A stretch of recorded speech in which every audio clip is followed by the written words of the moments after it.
ನಮಸ್ಕಾರ ವೀಕ್ಷಕರೇ, ನಮಸ್ಕಾರ. ನಿಮ್ಮ ಎಲ್ಲರಿಗೂ ಸುಸ್ವಾಗತ. ಇಲ್ಲಿ ಸಾಕಷ್ಟು ಮಲ್ಲಿಗೆ ಇದೆ.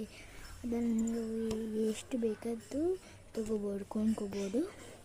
ಆದರೆ ಒಂದು ವಿಷಯ, ಈ ಮಲ್ಲಿಗೆ ಕೊಂಡ್ಕೊಂಡು ಒಂದಕ್ಕೆ 1,000 ಇದೆ.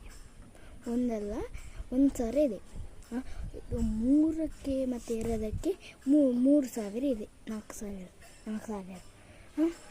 ಮತ್ತು ಇದು 5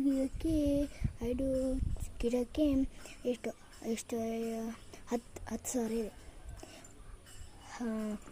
ಅದು ಆಗ್ಬೋದು ಅಂತ ನಂಗೆ ಗೊತ್ತಿಲ್ಲ, ಆದರೆ ಕೊಡಬೇಕು. ನಮಗೆ ತೊಗೊಂಡ್ರೆ ನಮಗೆ ಕೊಡಬೇಕು. ಮತ್ತು ಚೆಂಡು ಎಷ್ಟು ಬೇಕಂದ್ರೂ ತೊಗೋಬೋದು. ನಾವು ಇದ್ದರೆ ಹೇಳ್ತೀವಿ, ಇಲ್ಲದ್ರೆ ನಂಗೆ ಗೊತ್ತಿಲ್ಲ. ನಾವು ಇದ್ದರೆ ಎಷ್ಟು ಬೇಕಂತ ಕೇಳಿ, ಇದ್ದರೆ ನಾವು ಕೊಡ್ತೀವಿ. ಎಷ್ಟಾಗ್ತಾರೆ ಕೊಡ್ತೀವಿ, ಸರಿನಾ? ಆದರೆ ಇದೊಂದು ವಿಷಯ ನೋಡಿ, ಇದು ಎಲ್ಲ ನಮ್ಮನ್ನು ನೋಡಿ, ಅಲ್ಲಿ ಮಲ್ಲಿಗೆ ಅಂತ ಅದೆಲ್ಲ ಲೈನಲ್ಲಿದೆ. ಮತ್ತು ಅಲ್ಲೊಂದು ಎಲ್ಲ ಸಾಕಷ್ಟು ಒಂದು ನುಗ್ಗೆಕಾಯಿ ಇದೆ. ಮತ್ತು ಅದೆಲ್ಲ ಇಷ್ಟೊಂದು ಗಿಡ ಬಚ್ಚಿ ರೆಡಿ ನೋಡಿ. ನೋಡ್ತೀರಾ? ಸ್ವಲ್ಪ ನೀರಿ